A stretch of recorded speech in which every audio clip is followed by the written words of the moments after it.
En mä voi olla ainoa, kuka täällä kantaa vastuuta. Hyvä juhlayleisö.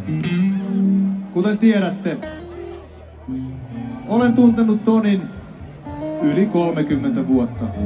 Hän on ystäväni pitkän matkan takaa. Sun piti villitä yleisöä. Hän on tehnyt paljon hienoja lauluja. Hyvä juhlayleisö. Toni Virtanen!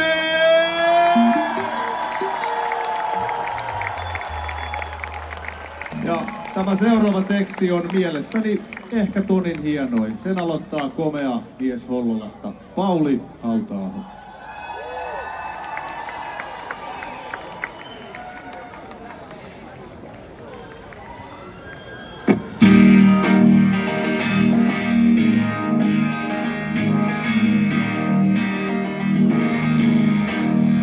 Älä usko lauluihin.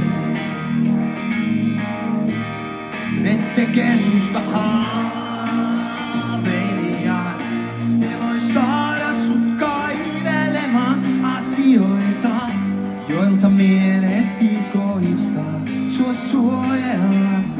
Niillä on taipumus sortaa kaikki ajatukset ja jättää kaaukseen. Juman kautta jengi näyttää valoja. Toi on tosi hienon näköistä jokainen. On polku jo onnekin, mutta viisaus on siinä, että ymmärtää, ketä seurata pitkään, milloin kääntyy pois. Ja että ihmistä pitkin sä et ikinä voi itseesi matkustaa. Toi on tosi hienon näköistä, Kuopio. Tää menee näin.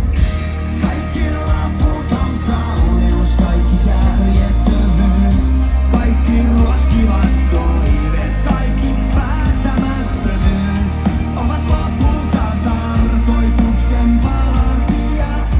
Osa arvoitusta, valot pimeyksien reunoilla. Muista, että ne kaikki suurimmat kauhut on sun toiveittes peilikuvat. Käännä ne ja kääristäs löydät niihin avaimet. Ja et on helpompi antaa muille anteeksi kuin jäädä kaunaan kiinni. Sit Kuopio mennään. Kaikki loputon kauneus, kaikki järjettömyys, kaikki ruoskivat toiveet, kaikki päättämättömyys ovat lopulta tarkoituksen palasia. Osa arvoitusta ja osa totuutta. Valot pimeyksien reunoilla ovat toisinaan himmeitä ja harvassa. Sulla on sisälläs valtameren kokoinen voima, jonka sä voit oppaasesi paljastaa. Laittakaa nyt ne valot pois, niin ei akku lopu. Tää on pelkkä tyhjä kuori.